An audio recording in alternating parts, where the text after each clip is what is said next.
estado ya en nuestros cursos, en nuestros diplomados y en nuestros congresos, les agradecemos. Para las personas que es la primera vez que nos dan la oportunidad en la cual se les puede impartir una cátedra, pues les damos también de la misma forma la más cordial bienvenida.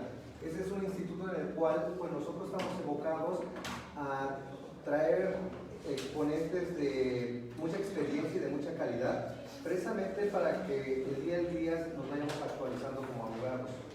Si bien es cierto, esta ponencia es de las 17:30 hasta las 21 horas. Esta se va a llevar con un receso de 15 a 20 minutos que el ponente, bueno, es el que les va a dar el parámetro a quienes va a hacer. En la situación, al fondo a la izquierda tenemos los tocadores, que es para caballero y para dama, el cual pues pueden obviamente ustedes utilizarlo. También les pedimos de favor que puedan poner su teléfono en vibrador o en silencio. ¿Sí? Saben que a veces es un poquito complejo que se esté dando la cátedra y que bueno suene el teléfono. Les voy a leer parte de lo que es la currícula del ponente que nos acompaña el día de hoy. Es el doctor Rafael Inti Castillo Saldo. Salud.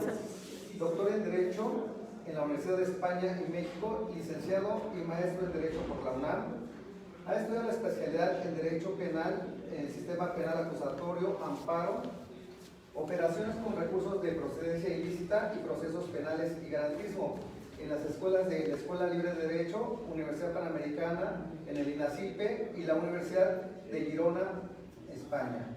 Profesor por oposición en la UNAM, en INACIPE, socio de Castillo y Asociados, abogados penalistas, despacho especializado en el sistema penal acusatorio.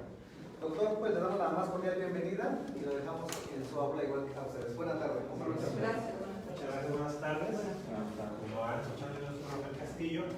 Vamos a hablar sobre un tema muy interesante que me parece que es toral en este sistema penal acusatorio, que es la cuestión de la exclusión de medios de prueba. Entonces, antes de iniciar, pues debo hacer un pequeño encuadre del grupo. Así pues, levanten la mano quienes son abogados litigantes, ya sea defensores o asesores jurídicos. Perfecto. ¿Desempeñan ambos puestos? ¿O solamente defensa o solamente asesoría? Defensa, los dos. Asesores y defensa. Perfecto. ¿Ministerios públicos? ¿No? Entonces vamos a pegarle más fuerte a ellos.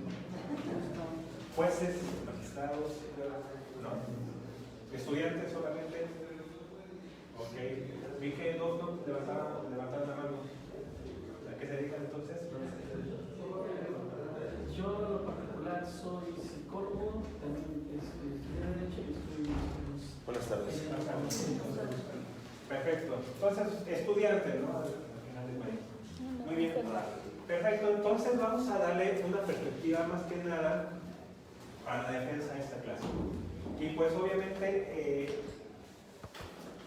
me gustaría tocar muchos temas, por ejemplo, de prueba ilícita y exclusión probatoria. Porque con todo lo que ha pasado actualmente en medios de comunicación, de los homicidios, de la violencia en contra de la mujer, pues realmente nos estamos enfrentando a una problemática social muy grave que incide directamente al derecho, particularmente como en que las fiscalías están utilizando los juicios paralelos o mediáticos para ejercer presión. Y pues obviamente pues hay que justificar esas resoluciones, porque muchas veces por la premura, por la inexperiencia o torpeza de los servidores públicos que se encargan de la investigación, pues hacen todo con las patas. Violan derechos fundamentales, no cuidan las mínimas garantías para salvar a su prueba y después se les cae el asunto. ¿Y a quién culpan siempre? Al juez. Por eso nosotros como defensores tenemos que saber explotar esas áreas de oportunidad, pero también saber que al haber todo ese fenómeno jurídico por estas cuestiones, es que va a haber criterios que van a cambiar. Por ejemplo, prueba ilícita. Por regla general, cualquier acto que viole derechos fundamentales torna ilícita la prueba. Eso es lo que se nos ha enseñado. Pero ese principio se va a modificar totalmente, como se ha ido modificando en los últimos 30 años respecto a la ampliación del catálogo de excepciones para las misiones antiaberísimas. ¿Okay? Y entonces, de esta manera, si nosotros somos asesores, sabemos cómo vamos a argumentar para la admisión de esa prueba ilícita. Y como les digo, como defensores tenemos que saber esas excepciones para saber cómo brincar esas excepciones o que en nuestro caso en concreto no actualizan los derechos. ¿Okay? Entonces el primer punto al que vamos a abordar en este momento es el momento.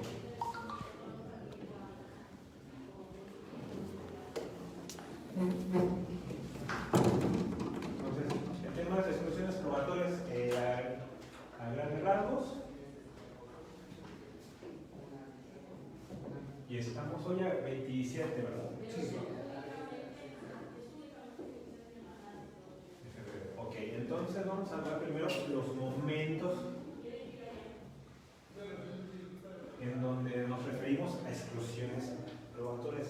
Hay ese camino de procedimiento, se van consumando, se van cerrando esas etapas, esos momentos. Y surge lo que nosotros hemos estudiado durante muchísimo tiempo en la teoría general del proceso, que es la figura de la preclusión.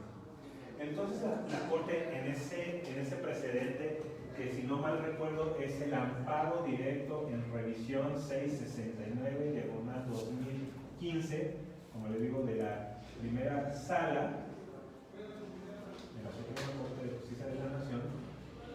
Hay más, pero ese es el que recuerdo más o menos con exactitud. Aquí hace un estudio muy interesante la Corte sobre estos principios, como les digo, de continuidad y las etapas del proceso penal. Aquí esencialmente la Corte ¿qué estudio hace? Dice, oye, ¿cuál va a ser el objeto de estudio del amparo directo? Porque tradicionalmente, pues en un amparo directo, ¿qué era lo que se analizaba? Todo el procedimiento, desde el inicio hasta el final, hasta la apelación.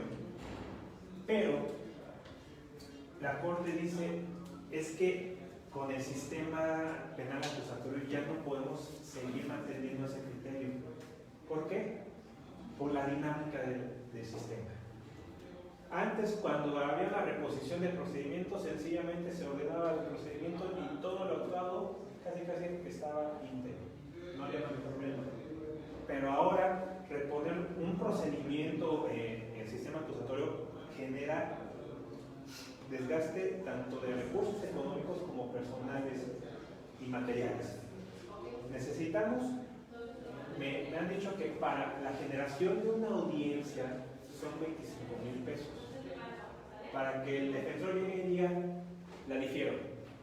O sea, por esa tontería, ya se generó la audiencia por 25,000 pesos. Ahora imagínense, por lo menos una audiencia inicial, una intermedia y 2 sesiones de juicio oral, por lo menos, ya van 100,000 pesos.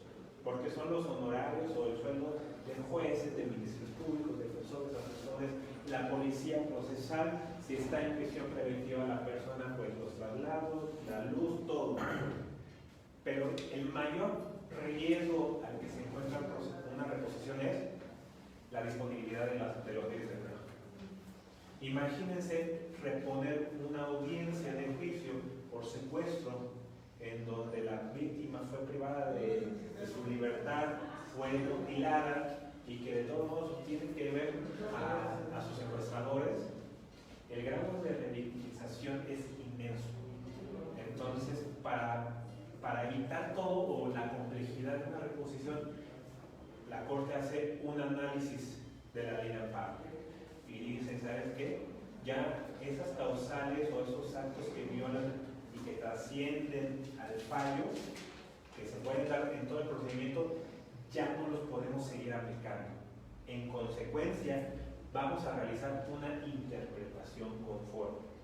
Es decir, vamos de la norma jurídica a extraer diversas interpretaciones razonablemente posibles, porque la ley no solamente dice lo que expresamente dice la ley, sino que puede haber varios sentidos. Pueden haber varias interpretaciones. Algunas realmente están muy fundadas. Les doy un ejemplo. Hubo un caso en el norte del país en donde llega el amparo directo en revisión y lo resuelve Pardo Rebolledo. Y la problemática jurídica a resolver es que se trataba de que entre varias personas entran a un domicilio y matan, por robar el domicilio, matan a las víctimas. Pero uno de los coautores, ese día, o esa noche más bien, cumplía 18 años. Es decir, hoy estamos a 27 y en medianoche es 28 de febrero. Entonces, esta persona, de acuerdo a su acta de nacimiento, nació el 28 de febrero. Y el robo, junto con los homicidios, acontece en esta fecha. El 27 tenía 17 años y el 18 tenía 18. Obviamente la pena cambia muchísimo si se juzga como adulto o como adolescente. Entonces, llegó el asunto a la corte para debatir en qué momento cumplimos años. Si cumplimos años a las 12 de la noche o cumplimos años a la hora de nuestro nacimiento. Uno dice, no manches, esos son jaladas. Es notorio que hasta cuando estamos en el antro, en la fiesta, y marcan las 12, nos comienzan a cantar las mañanitas. Nuestras parejas o las personas que nos quieren nos mandan mensajes a las 12, porque socialmente se entiende que ese es el momento que inicia el día y pues es nuestro cumpleaños. Pero este asunto se llevó a la corte porque se argumentaba que nuestro cumpleaños es hasta la hora de nacimiento. Entonces, aquí si se seguía este criterio, este muchacho todavía tenía 17 años. ¿Qué es lo que resuelve la corte? Dice, bueno, a partir de esa interpretación conforme, pues podemos deducir dos posibles interpretaciones a la ley. Que la gente cumple años a las 12 horas del día, de la noche, o hasta que la hora que nació. Y por una interpretación por persona que le favorece más a ese individuo, vamos a optar por eso. Y fue juzgado como adolescente. Bueno, profesor, es que la ley de adolescentes de la Ciudad de México hace una distinción entre niñez, adolescencia y adultez. Y cuando hablan de la adolescencia dicen que es hasta los 18. Creo que es de los 12 a los 18. Entonces a mí me cabría preguntar qué hizo la Corte con esa ley del Distrito Federal. Bueno, quiero pensar que también hay una ley similar en el Estado de la República en la que se aplicó este asunto, pero la ley, si hablamos de la Ciudad de México, la ley es clara. Esa ley de adolescentes establece 3 tipos de sujetos de derechos, con independencia de lo que diga el Código Civil. Así que si estamos diciendo que de acuerdo a esa ley, la adolescencia es de los 12 a los 18, el joven puede estar protegido y ser por lo mismo sujeto de esa ley para aplicarle la ley no favorable. Pero bueno, ahí ya ha habido interpretaciones en el sentido de que la ley penal para adultos es a partir de los 18. Ley de adolescentes, previamente a los 18. ¿No? Y en este caso en concreto, la Corte, a partir de esa interpretación, a pesar de que la ley aparentemente era clara, o aparentemente ante la sociedad es algo obvio, la interpretación, la Corte hizo 2 interpretaciones y acogió esto. Para mí se me hace algo absurdo. Pero bueno, respetable. Quería comentarle 2 cosas en cuanto a lo que dice de la reposición del procedimiento y que obviamente todo lo que genera de manera monetaria. Quisiera comentarle en ese tenor un caso. Lleva un asunto se dicta una sentencia condenatoria donde hay una reclasificación del delito indebidamente por el juzgador, se va a la sala ordena libertad de los clientes y obviamente y conforme la víctima promueve el amparo. Aquí hay dos cosas. El Tribunal de Enjuiciamiento no notificó al asesor de víctimas, no obstante que él mismo estaba. Es nombrado como recurrente y autorizado en la sala, en la quinta sala de oralidad penal de la Ciudad de México. Llega al amparo porque precisamente al haber indebidamente la reclasificación del delito, decretan libertad. Llega al amparo.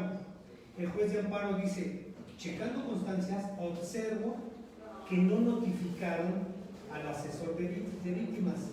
No obstante, que si bien es cierto, no habrá un cambio dentro de la situación para que de la manera en la que resolvió la sala, también lo es que hay una violación al procedimiento y por ende ordeno la reposición del mismo hasta el momento de la notificación.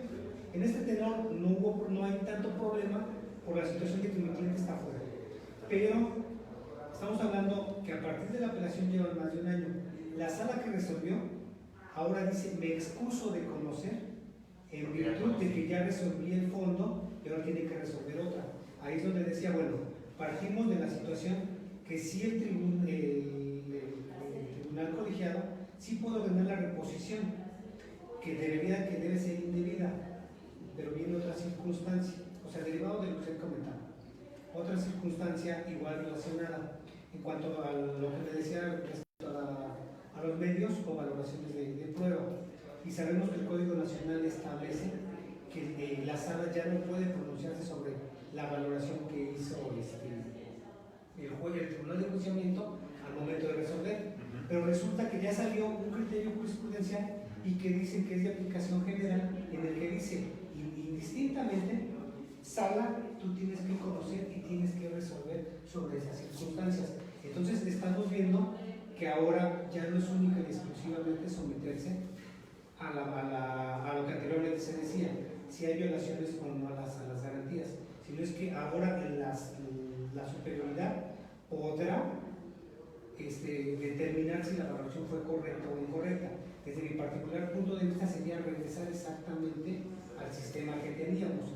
Y ahorita, hace unas horas, me mandan una jurisprudencia que también acaba de salir, en la que dice que ahora el juez de control podrá vincular en base a los hechos que el Ministerio Público señala como posibles constitutivos de delitos, con independencia que el Ministerio Público no haga la clasificación correcta de la comisión del delito o la imputación hasta ese momento. Que agrave la así es, condición. así es, dice, no obstante que sea en agravio del imputado. Del primer circuito. Así es. Entonces, esas son las circunstancias que creo que sí vienen a contradecir parte de lo que ventilamos o entendemos que en teoría debe ser, y otra muy distinta en lo que realmente o en la realidad se ve.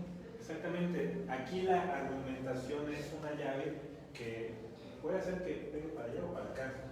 Regularmente cuando yo doy clases siempre les doy dos posturas, ¿no? A mí me gusta mucho tomar clases con jueces, porque pues uno escucha los criterios. Pero ¿cuál es el problema de tomar clases con jueces? Que ellos creen que están bien en ese criterio. Y no, sí, no es cierto. Llega otro juez que piensa distinto. Y hay un tercer juez que piensa distinto a estos dos.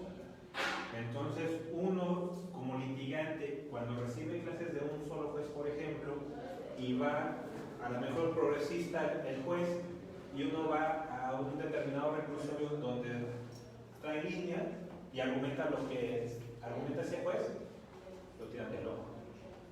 Le preguntan, ¿conoce el sistema? ¿Conoce? ¿Seguro que usted conoce el sistema? Entonces todo es argumentación. Y estos ejemplos que nos das, pues ejemplifican aún más la cuestión de la argumentación. Y por eso refuerza lo que les decía al inicio de la clase.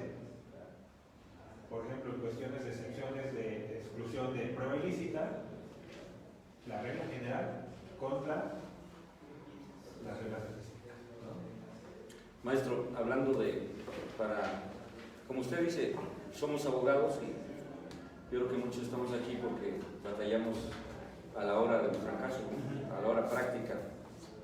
En un sistema de justicia penal tradicional a nivel de amparo directo,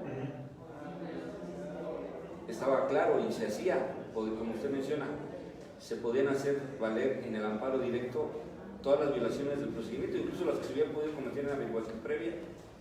Se podía reclamar hasta una detención ilegal de caso objeto y cosas de esas. Nos informa usted que ahora la Corte se pronuncia en un sentido diverso, que por la dinámica del proceso ahora ya no es posible. Entonces, para que a mí me quede claro, le pregunto, por ejemplo, si en una audiencia intermedia, al final, yo voy como defensa y al contestar la acusación, luego en la etapa oral defendí 10 pruebas y nada más me emitieron 4 y me tronaron 6.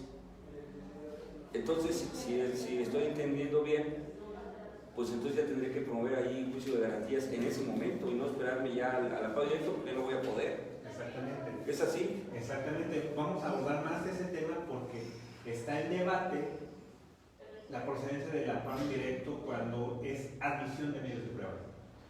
Y comienzo a contestar un poco de esto. Pero es apelable, maestro. ¿Vale? Es apelable esa decisión. Ah, sí, obviamente hay que agotar el principio de Es el riesgo, Pero también vendría otra situación, perdón, también vendría otra situación que estaba checando precisamente en el Código Nacional y en efecto puede suceder en diversas circunstancias, pero también nos tendríamos que ir a lo que señala el 267, que habla precisamente de la nulidad de la prueba y no establece un momento exacto. Tal es así que dice, se considera prueba ilícita cualquier dato o prueba obtenida con violación de los derechos fundamentales, lo que será motivo de exclusión o nulidad. La parte hará valer la nulidad del medio de prueba en cualquier etapa del proceso.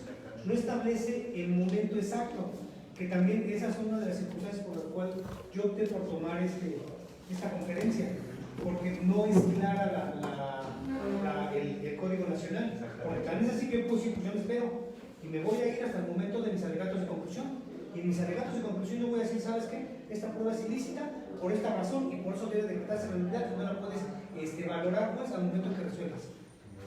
Y de manera a lo mejor ventajosa o mañosa. Estratégica. Claro. ¿Por qué? Porque al final cuentas me va a perjudicar. Y vamos para allá. Por eso comencé con los momentos para la cuestión de la exclusión. Y en ese amparo directo en revisión, retomando las dos últimas intervenciones y complementando mi idea principal, es que dice la Corte, entonces, ¿cuál es el objeto de estudio del amparo directo? ¿Qué se puede estudiar o analizar en un amparo directo? Y concluye la Corte, e incluso ya hay una jurisprudencia. Dice la Corte, solamente puedes estudiar lo que haya pasado en la etapa de juicio oral. Y obviamente en la apelación. Dice la Corte, todo lo que haya pasado previamente a esa etapa no es objeto de estudio del amparo directo. Y como era el objeto de análisis de ese asunto, la procedencia del amparo directo, dice la Corte en un párrafo. Bueno, esto hace necesario que tengamos que replantear todos los criterios jurisprudenciales para la procedencia de las vías directas e indirectas, porque los criterios que hemos estado sosteniendo ya son incompatibles con el sistema. Voy para allá. Retomando de nueva cuenta lo que es la teoría con la práctica. Este es un asunto de unos elementos de la Policía Federal Ministerial del Estado de Zacatecas. Están acusados por el delito de extorsión grave tentativa, intimidación y contra la administración de justicia. Pierdo el asunto, pero dentro de ellos se promueve un incidente cuando se va a entrar a la etapa de juicio. En la etapa de juicio se dice lo siguiente: el juez determina que se deben admitir la incorporación de declaración por medio de lectura, pero dentro de su determinación, al momento de resolver, una vez que se llevaron a cabo los dictámenes periciales y demás, dice, para mí es inconstitucional, porque veo los principios de contradicción y de inmediación, ¿verdad? Pero no obstante ello, para no violentar y no revictimizar a los ofendidos, ¿sí?, declaro procedente el incidente. Se incorpora. Si entiendo bien, ya pasó etapa intermedia. Exacto. Ya están en juicio. Así es. En etapa intermedia se admitieron los testimonios. Así es, por medio de lectura. Pero Y se llama el 386. porque sí se acreditó Porque esa recordemos que existen dos hipótesis. Entonces, dos hipótesis que hablan de precisamente si existe violencia transitoria permanente, algo así.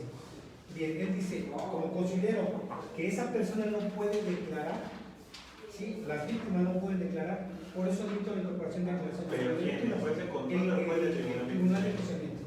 ¿Sí? Bien. Derivado de la circunstancia, y obviamente una sentencia condenatoria únicamente por 2 delitos y contra la administración fueron absueltos. Al llegar a la apelación, el del tribunal unitario dice, efectivamente, existiría la posibilidad de una violación a las garantías porque viola los principios que señala el Código Nacional, ¿sí? Pero yo no me puedo pronunciar porque eso es precisamente del órgano constitucional. Llega al tribunal colegiado y el colegiado dice, para mí me repetiste los conceptos de violación como agravios y por tanto niego el amparo de protección. Bien, llego a la corte, interpongo el recurso de revisión. La corte me dice, te lo desecho porque el tribunal colegiado me dijo que no hay ninguna violación o ningún precepto que se tilde de inconstitucional. Me voy al recurso de reclamación. Una vez que llego al recurso de reclamación, dice la primera sala, en efecto, si hay violaciones constitucionales porque el artículo 386 viola la Constitución, viola las garantías y por ende ordeno, ¿sí?, dejar sin efectos el desechamiento del recurso y nos vamos y admite el recurso de revisión. Y dice en su acuerdo, es preponderante y es importante para el nuevo sistema, ¿sí?, el hecho de establecer que precisamente se cumplan con esas garantías. Parto de lo siguiente y en base a la constitución del juicio de amparo al que hace referencia. En efecto, el tribunal colegiado debería de analizar de manera íntegra desde el juicio oral y la apelación, pero sabemos que de manera práctica dicen, busco la forma porque tengo 1000 asuntos y te lo desecho, porque normalmente nosotros como abogados es lo que siempre hacíamos, alegábamos fundamentación y motivación y decíamos, suple la deficiencia de la queja y me lo tienes que dar, ¿verdad? Ahora los tribunales dicen, para mí es más fácil encontrar que no existen violaciones y te lo deseches. Entonces ahí es donde yo no alcanzo a comprender, porque sabemos que en efecto la Corte establece ciertas reglas o ciertas formas que la propia ley no nos establece o no nos señala, ¿verdad? Pero nos damos cuenta que en la práctica no vuelve a suceder.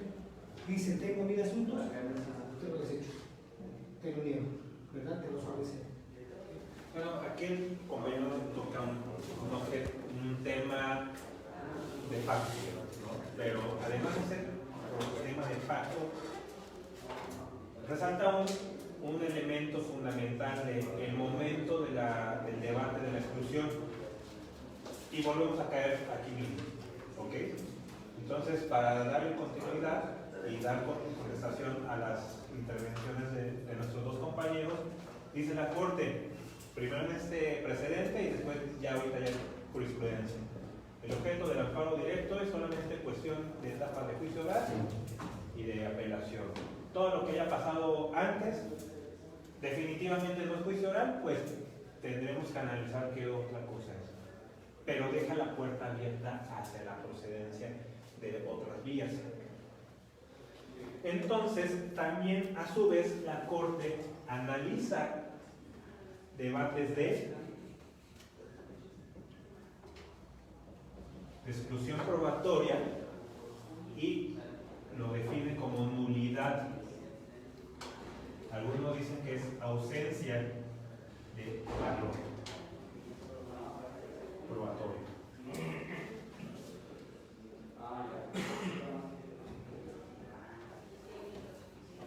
Y dice la Corte,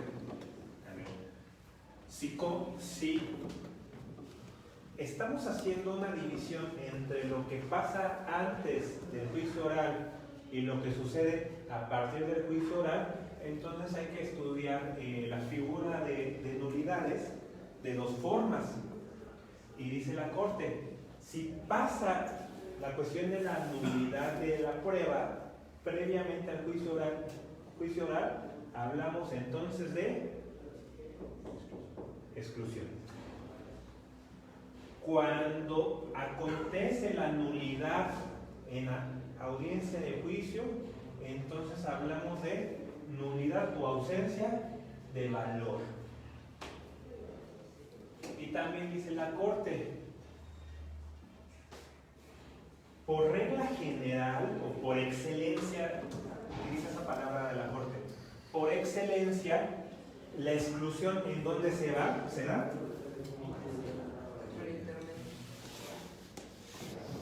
En internet. ¿Ok? Entonces la pregunta necesaria ¿es posible, por ejemplo, en el caso del compañero, una exclusión como lo hizo el Tribunal de Enjuiciamiento en la audiencia de juicio? Definitivamente no. Ahí hay una violación. Porque hay una tesis que establece que el Tribunal de Enjuiciamiento tiene que cumplir el auto de la clausura. De lo contrario, estaría anulando una actuación de otro juez. Y eso no puede realizarse. Dentro de nuestro sistema de nulidades que están a partir del artículo 98 del Código Nacional de Procedimientos Penales, no existe esa posibilidad. ¿Y qué es lo que está haciendo el juez del Tribunal de Enjuiciamiento o qué hizo en este caso concreto? Dejó sin efectos una resolución de un juez de control. Ahí puede incurrir en responsabilidad el juez, incluso se puede caer esa sentencia. Sí, aquí la postura de la Corte, porque obviamente yo platiqué con la secretaria proyectista, me dice, en efecto, aquí es como usted lo refería, es un gran problema y tienen un gran dilema a veces para resolver cuando son recursos de reclamación. Dicen, del 100% se gana el 0.2%. ¿Por qué razón? Porque es muy complicado establecer dónde se da el límite entre lo legal y lo constitucional.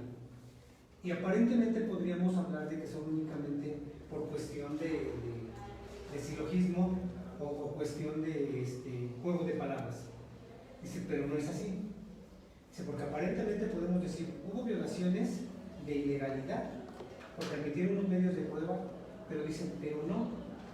Porque si partimos de la idea que precisamente las reglas del juego, el Congreso las estableció precisamente para que las cumplieran los tribunales, no puedo decir, es que ahora, porque a mi consideración debo establecer otras formas para poder llegar a una verdad, no es así, porque la carga de la prueba no se puede perder de vista que sigue teniendo el Ministerio Público.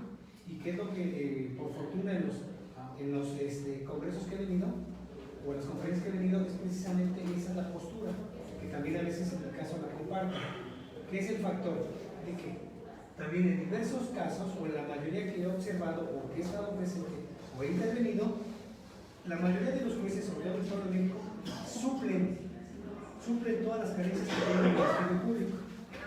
Y dice, sí, o sea, efectivamente, probablemente el Ministerio Público quiso decir esto, cuando en realidad no era, o no se cumplía con esos requisitos, ¿verdad? Sí, obviamente todas las reglas que les estoy dando se aplican en México.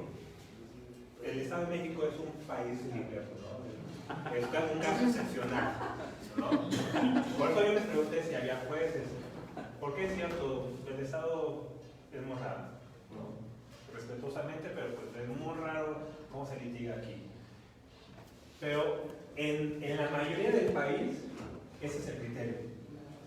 Exclusión previamente al juicio oral, nulidad o ausencia de valor a partir del juicio oral. En consecuencia, en el caso concreto del compañero, el juez de enjuiciamiento no pudo excluir esos medios de prueba que son admitidos. De buena manera o mala, pero no pudo. Lo que sí podía hacer era no darles valor. ¿Sabes qué? Se incorporaron por lectura las entrevistas de estas personas, pero no les otorgó valor probatorio porque a consideración del que resuelve viola el principio de contradicción y de inmediación. Por lo tanto, en términos del artículo 356 y 357 del Código Nacional de Procedimientos Penales, no es prueba porque faltó inmediación y contradicción. Por lo tanto, no les otorgó valor. Sí se incorporaron, pero no les di valor. Que es diferente a las expulsé, ni siquiera hubo posibilidad de que se introdujera esa información. ¿Sí me explico? Sí. Entonces, ausencia o nulidad de valor, juicio oral, previamente exclusión. Y dice la Corte, por excelencia, la exclusión será intermedia. Entonces, otra pregunta es, ¿qué pasa, por ejemplo, en la audiencia inicial? Cuando advertimos una nulidad de elementos probatorios. El caso por excelencia es una detención ilegal o una retención ilegal y que afecta medios de prueba. Si estamos ya en la fase, en la calificación de legal, nada impide que lo podamos alegar. Exactamente. Y si llegamos a la prórroga como defensa, igual, ahí es un momento más para advertírselo al juez, es decir, y específicamente en qué momento de la prórroga, al contestar el alegato vinculatorio del Ministerio Público. Ahí es cuando yo como defensor haré la argumentación correspondiente para demostrarle el por qué un dato de prueba, viene con vicio. De ahí el juez va a tener la potestad de pronunciarse al respecto y tomar ese dato de prueba con elemento con carácter incriminador o no al resolver la vinculación. Para mí eso es el segundo momento. Entonces, pero la pregunta es, ¿qué figura aplica el juez? ¿La exclusión? Nos han enseñado aquí, por ejemplo, que en un caso de detención, imaginemos que... Hay que ubicarnos. La pregunta fue, estamos en audiencia inicial, advertimos una causa de nulidad, ahorita vamos a ver cuáles son esas causas de nulidad, pero advertimos una causa de nulidad y le vamos a pedir al juez una solicitud en particular. ¿Qué pedimos? ¿Exclusión o nulidad de valor? Exclusión, bueno, en base a la explicación que dio, todo lo que sea posterior o la iniciación de juicio oral es nulidad. Por excelencia. Todo lo que es anterior es exclusión. La respuesta es muy sencilla. ¿Qué les dije? Hasta les enfaticé la palabra. Por excelencia, la exclusión será en intermedia.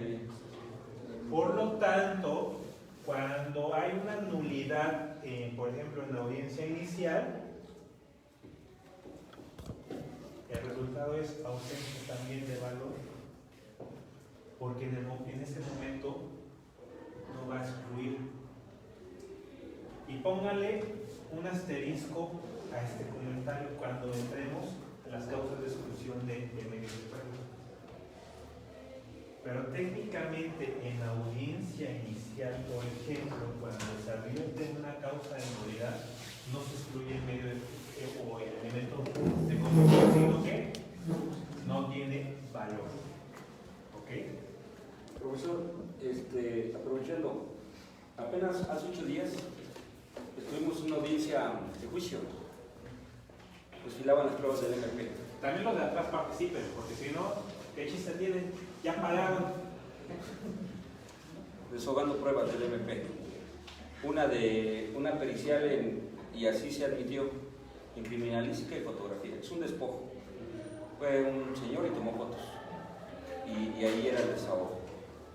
Y entonces pues el MP empezó con que lo que hacen de legitimarlo su experiencia, sus estudios, todo, y luego pidió que se le proyectaran las fotos para que empezara a hablar de qué había tomado ahí. Punto. Nos toca a nosotros. Cuando en la etapa de intermedia, la etapa escrita, el Ministerio Público ofertó ese medio de prueba, pues el cumplimiento de la ley acompañó las credenciales, títulos y todo eso. Entonces vimos que si los hechos habían acontecido en 2011, él había ingresado a la PROCO en 1980 como perito en dactiloscopía. Y no fue sino hasta el 2015 que fue habilitado como perito en fotografía y criminalística. De modo tal que el día que fue a tomar las fotos era un perito en dactiloscopía. No tenía la especialidad de lo que estaba actuando. Entonces por ahí nos metimos, hicimos referencia a eso, pero la parte que me interesa preguntarle es que después, por razón de método, le dije, a ver, entonces usted tiene 38 años de experiencia perito, ¿sí? Ok, entonces ¿sabe cuáles son los requisitos formales del peritaje? Pues sí. El primero es un planteamiento del problema, pues sí. El suyo no lo trae. No es que no me lo pedían, contésteme sí o no, no lo trae. Oiga, tampoco trae ahí qué método utilizó. Metodología. Nada. Es más, no trae ni conclusiones. ¿Verdad que no las trae? Bueno. Un dictamen dogmático. Nada. Entonces le termino preguntando, entonces lo que usted hizo no es un peritaje, es otra cosa, pero un peritaje no es. No, objeción argumentativa. Pero no se lo ocurrió a ver. Pero en fin, la pregunta es esta, maestro. Ya ahí yo siento que ya aquí ya le pegué, ¿no? Ya la descalifiqué.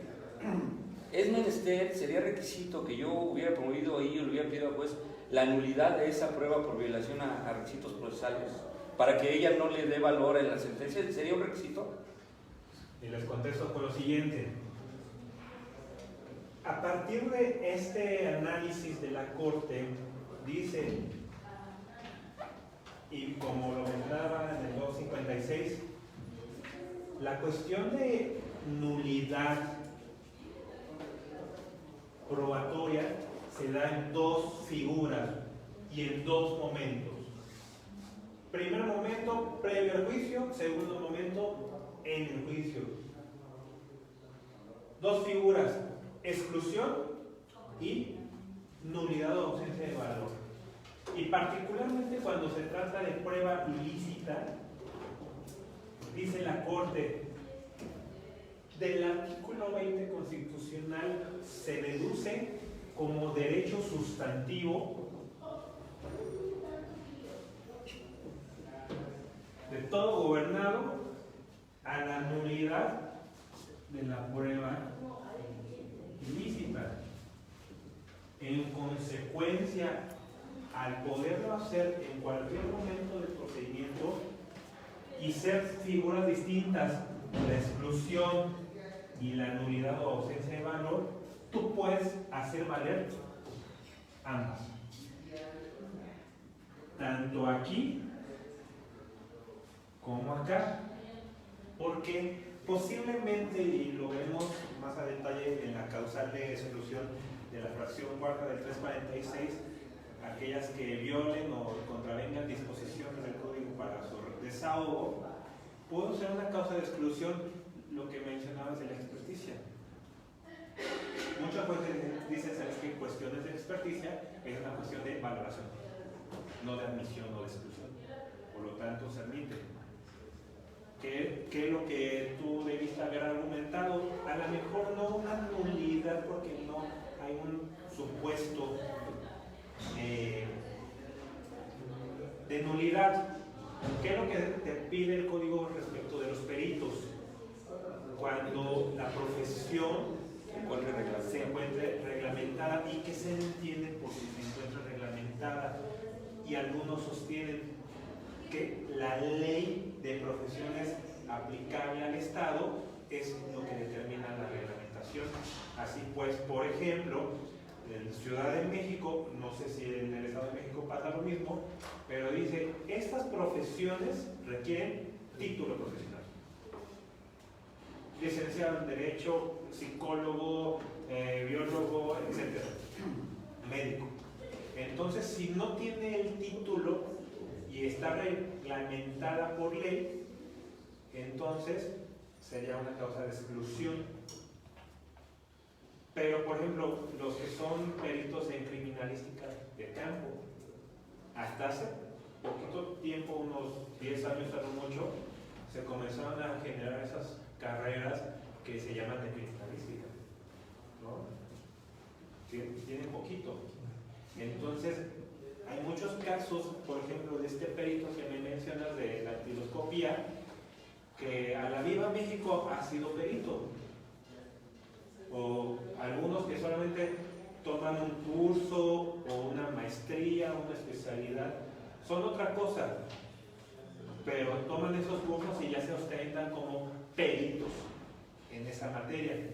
Entonces ahí está el debate de, oye, ¿cabe dentro de esa disposición del Código Nacional que sea una materia reglamentada en donde se pide títulos y no? Entonces, ahí más que nada vamos por cuestiones de valor probatorio. Si me estás diciendo que tu perito realmente no es perito porque siempre se ha dedicado a otra materia y hasta apenas lleva un año como perito, bueno, ya sería una cuestión de valoración. Porque una persona perita, ¿por qué lo es? Es Porque experto. solamente ha estudiado al respecto, o bien también se ha dedicado a ello. En un asunto que conocimos hay un talachero, el de las llantas. Se trataba de un homicidio culposo por hechos de tránsito terrestre, en donde un camionero se le revienta la llanta y pierde el control y mata. Entonces, previamente a que pasara esto, el trailero se detuvo con el de las talachas. Y el de las talachas revisó. Pero ¿cómo revisó el de las talachas? Con el aparato correspondiente no. Lo que él utilizó fue un diapasón. Realmente era una varilla. Entonces, cuando se le pega a la llanta, depende de la cantidad de aire que tenga o de presión de la llanta, suena de determinada forma el diapasón. Entonces, con él, si bien no hay, puede haber que haya estudios para las llantas, pero un talachero por excelencia no tiene un estudio académico, sino por los años en donde se ha desarrollado como talachero, pues ha desarrollado la habilidad, por ejemplo, del oído para determinar que de cierto sonido es la cantidad de aire que tienen las llantas. Entonces, a lo mejor en este caso que nos pone el compañero, si bien fue habilitado hasta hace poco ese perito y que previamente fue perito en otras materias, puede ser posible que tenga la experticia adecuada. Si se sigue a lo mejor un método científico, una metodología, pues a lo mejor puede tener razón. Puede ser que sea mi primer juicio como perito o sea mi primer juicio como defensa, pues lo que ustedes quieran, pero si hago un buen trabajo, es irrelevante si no tengo experiencia, ¿no? Entonces es una cuestión de evaluación, pero vamos al siguiente paso, metodología. Oye, si me estás diciendo que sigues el método científico y hay unos elementos esenciales para desarrollar una metodología científica y tú no me planteas ninguno de esos, entonces lo que nos vienes a decir aquí son ocurrencias tuyas. ¿Y a eso cómo se le llama? Dictamen dogmático. Y la jurisprudencia ha establecido, por lo menos unas 3 tesis, que dicen que los dictámenes dogmáticos, nulo valor, ¿no? Como ven, entonces ya son una cuestión de valoración, no tanto de nulidad, sino de valoración. Y al final de cuentas eso se cae, ¿no? ¿Alguien me iba a...? Sí, representa lo mismo. Que efectivamente yo considero que, como plantea el compañero, en los alegatos de clausura, yo creo que debemos ser ya más profesionales en ello y tratar de solicitar al juez esa ausencia de valor de lo que acabas de mencionar. Porque si bien es cierto, dice, no tenía la metodología, ya lo escuchamos todos, pero a veces nos falla ¿qué? El alegato de clausura, en donde nosotros le vamos a decir al juez lo que se desahogó, y de lo que se desahogó precisamente eso, tiene ausencia de valor ese peritaje porque no se apegó al protocolo, porque no se apegó a la metodología, porque tiene ausencia de, y ahí considero que se le debe solicitar al juez esa nulidad. No en el momento cuando, ya lo escuchamos todos y se lo dejamos todo al juez. Cuidado con eso. Es que lo que sucede en ese momento cuando se alega esa circunstancia, el juez, si no estamos en esa etapa. Por eso, tu etapa es la, o sea, tú lo que tienes que hacer en las técnicas de litigación es eso. Déjalo correr, por eso tú anotas, por eso debes de estar muy al pendiente y al final cuando tú ya ordenas a tus alegatos de clausura, Es que es por vas a eso que decir, comentaba. tengo 10, pero él tiene 10 y yo tengo 20. Señor juez, tengo 20 y acláraselas. Y ya, con eso. Cuando dicen que no es el momento procesal oportuno, la mejor solución es la siguiente. Como ese tipo de criterios, la verdad, no se ponen a estudiar nadie, porque hay también jueces que tienen esa deficiencia. Entonces, ¿qué es lo que dicen? No es el momento procesal oportuno. A lo mejor una cuestión de exclusión o de inmovilidad que debiste haber hecho aquí, te dicen, no es el momento, si no es acá, y ya cuando llegas aquí y agotas todo, y llegas al amparo directo o en la revisión te dicen, ay, ¿qué crees? Es que lo tuviste que haber hecho valer acá.